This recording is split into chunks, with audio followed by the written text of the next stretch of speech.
Mume na mama mkwe walimtukuza mwanamke huyo nje ya mlango, lakini kabla ya kuondoka alitia kamera fiche kwenye meza kwa siri. Alitaka kujua ukweli fulani. Bila shaka, muda mfupi baada ya kuondoka, rafiki yake wa karibu aliingia nyumbani. Ilibainika kuwa mumewe alikuwa tayari amependa mwingine. Mama mkwe pia alimpenda huyo mke mpya sana. Si tu hivyo, mtoto aliyekuwa tumboni mwa mwanamke huyo hakuwa wake. Mume alikuwa amebadilisha sampuli ya utungishaji in vitro kwa siri nyuma yake. Mtoto anapozaliwa tu angeondolewa, halafu mumewe na rafiki yake wa karibu wangeweza kumchukua mtoto. Baada ya kujua ukweli wote, mwanamke huyo alikasirika na akataka kurudi nyumbani kuwafichua, lakini wakati huo maumivu makali yalitoka tumboni. Rafiki yake daktari aligundua hali ilikuwa mbaya, kwa hivyo alimpeleka hospitalini haraka. Upande wa pili, familia ya mume ilipokea simu kutoka hospitalini. Walijifunza kuwa kulikuwa na shida na mtoto tumboni mwa mke. Walikimbilia hospitalini mara moja. Daktari aliwaambia kuwa hali ya mama ilikuwa mbaya sana. Ni mmoja tu kati ya mama na mtoto angeweza kuokolewa, kwa hivyo hawakusita kuchagua mtoto. Maneno haya yalisikiwa na mwanamke huyo kwenye chumba cha upasuaji, lakini hakuvunjika moyo. Badala yake, alifanya mpango wa kulipiza kisasi.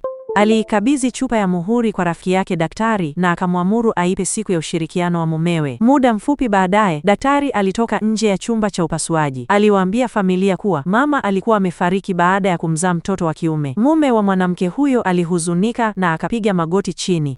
Lakini walichokijali sana kilikuwa mtoto. Daktari alisema mtoto alikuwa dhaifu sasa. Atamtuma nyumbani kwao binafsi siku chache baadaye. Walilazimika kukubali kwa kukata tamaa. Mpango ukifanikiwa, mume alifanya sherehe ya ushirikiano mapema na mpenzi wake mpya. Jamaa na marafiki wote walikuja kushuhudia. Mazingira yalikuwa ya furaha sana, lakini sekunde inayofuata mwanamke huyo alionekana. Alimtupa mtoto aliyekuwa amembeba angani. Kila mtu alishangazwa na hili, lakini hakuwa mtoto ila ni kifungu cha nguo, kwa sababu mtoto wa kweli alikuwa ndani ya chupa aliyokuwa akishika mumewe.